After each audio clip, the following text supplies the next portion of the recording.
Ito na si sir, oh. Aga niyo. Ayun, oh. Saan ka ba galing, sir? West Avenue. Yung mga customer ko nung nakaraan, taga East Avenue. Ito naman, taga West Avenue naman. Ito, pinuntahan na niya yung unit niya, kukunin na niya eh. So ngayon, i-audio test na natin. Kasi gabi na eh. O yan. Nakaload na speaker natin, isang tweeter lang. Tapos isang sub, di ko alam kung alin yung maandar dyan. Basta isang sub, isang tweeter. Tapos naka-high pass tayo. Kapag naka-low pass kasi, hindi under yung tweeter eh. Ito, low ito. Ito, high.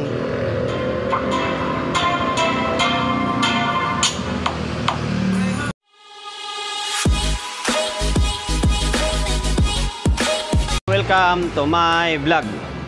Ayun, for today's video, ito, sama naman si paring Ray. Hanggang alas 5 na ng hapon.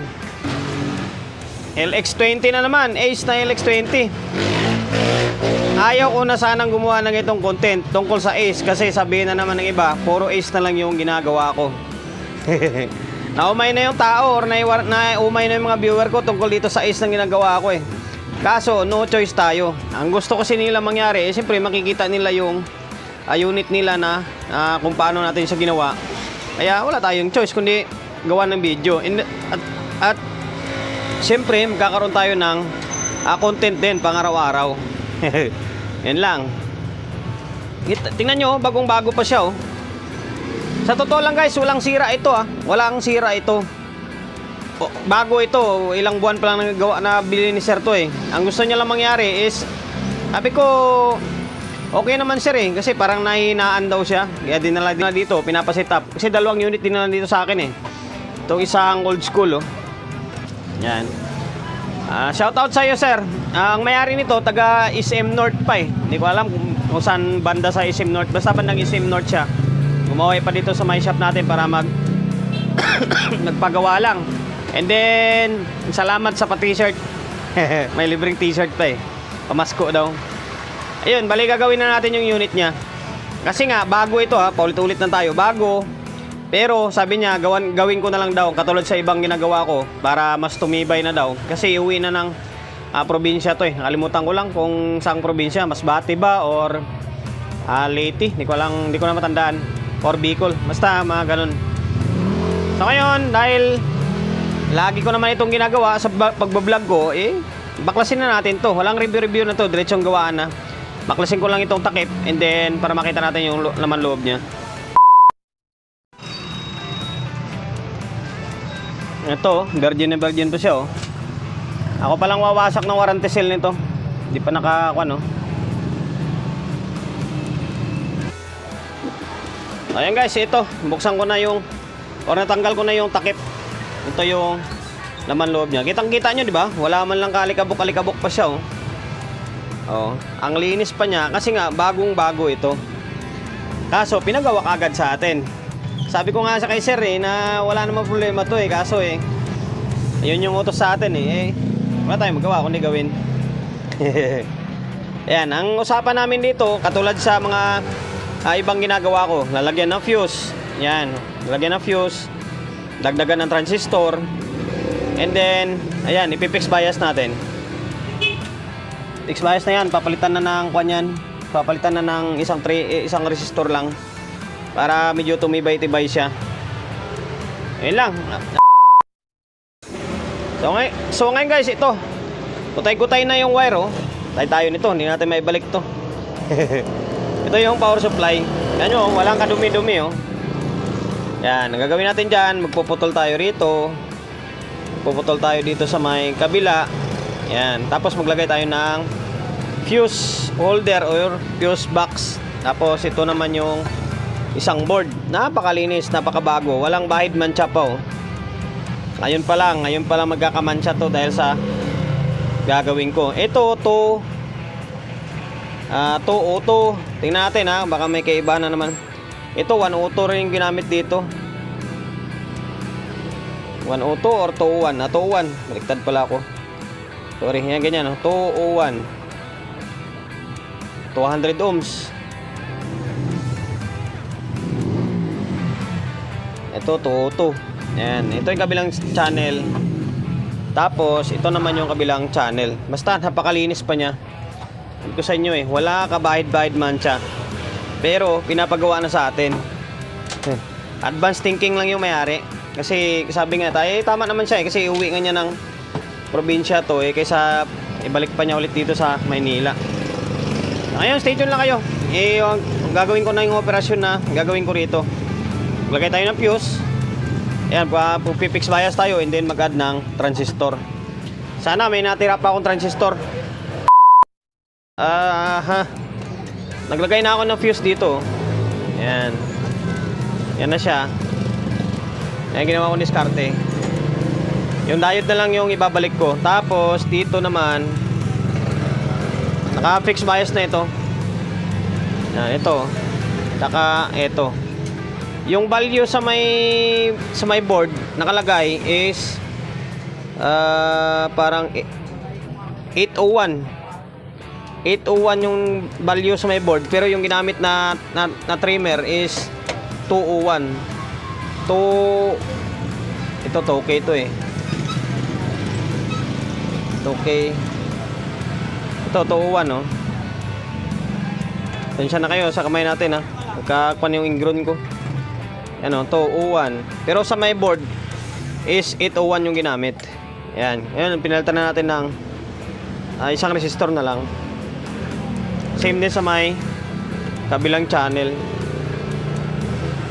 Ayan. May isa. Ito. Ayan, okay na. Sensya na kayo, ang dumi ng kamay natin kakatapos ko lang mag-repair ng mga speaker. Ayan si lalim Ayan, mag-rewind tayo ng speaker singit lang itong kay sir kasi kukunin na ito bukas. Tapos ang next step na gagawin natin dito ay kuha na lang, magdadagdag tayo ng transistor. Maghanap lang ako ng transistor. Transistor nito is 5200 lang naman and then 1943. Sana meron pa ako. So ngayon, stay tuned lang kayo guys. Balik ko na yung mga board. Ayan, nakapix na siya. Bali, kulang na lang is tali. Kasi pinangtatanggal ko yung tali kasi nga binaklas natin itong mga board Ayan. Ayan, ito nakapix na yan Ayan, magsukat muna tayo ng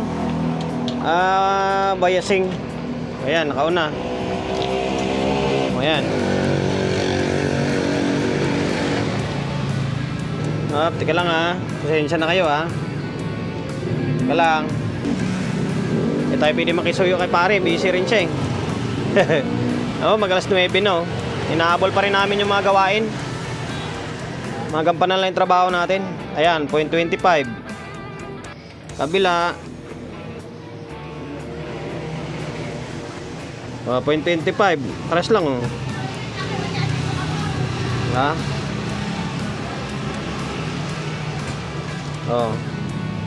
okay na to. Ayun nakakuha na Ganyan na naging kalabasan ng unit natin. So ngayon, gagawin natin dito guys, kuha na lang. Bali, total okay na yung bias nito. Kakabit na lang ng speaker. Audio test, hindi natin alam kung makakapag audio test pa tayo. Ginagamit ni pare yung speaker sige, subok muna tayo. Teka lang, kakabitan ko lang para matapos na yung walang kwentang vlog natin kaysa pa umaga pa natin to. Bukas na nga lang. Haya na ako bukas na lang.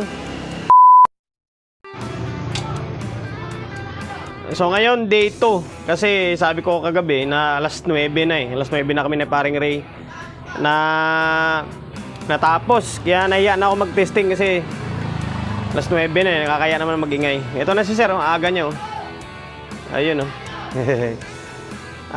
saan ka ba galing sir? West Avenue.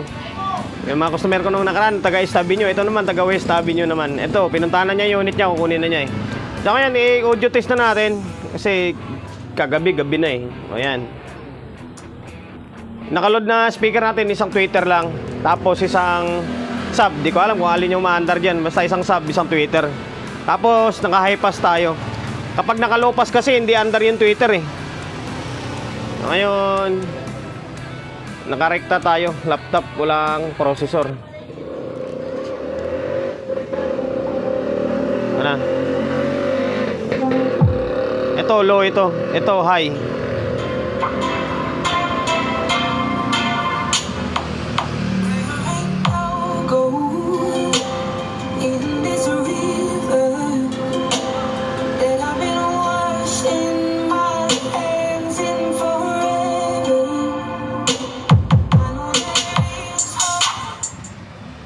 Naingatan ko yung copyright. Lagi ako natatad ng copyright eh.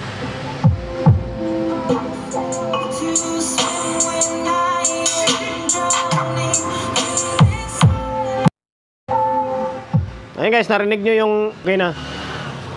Hanggang dito na lang yung vlog natin kasi hindi na lang yung mixer nyo, isi-set up namin. Ikakabit namin dito para kasi nahinaan daw siya dito sa may LX20. Sabi ko dalhin mo yung mixer mo, set up natin. Ang ginawa natin, ito nagdagdag tayo ng fuse. Tapos nag-add tayo ng power transistor na tagwa 1 pair. Kaya wala nang kanto, wala nang blanco, kumpleto na. Kabilang channel, tapos naka-fix bias na. Ayan. Ayun, hanggang dito na lang. Promotion bago tayo magtapos. Siyempre, shop natin, number 41 Don Julio Gregorio Street, sa Oyo Road, sa Oyo, Quezon City. Sa social media pages natin, sa mga hindi pa nakapag-follow, paki-follow. Hindi, siyempre, paki-share ng mga walang kwentang video natin sa my Facebook, yung YouTube channel. Sa mga hindi pa nakapag-subscribe, paki-subscribe, like, share, and then siyempre pakihit ng bell button sa gilid para updated tayo sa mga susunod na video na i-upload ko. Ingat, God bless, and then peace sa atin lahat.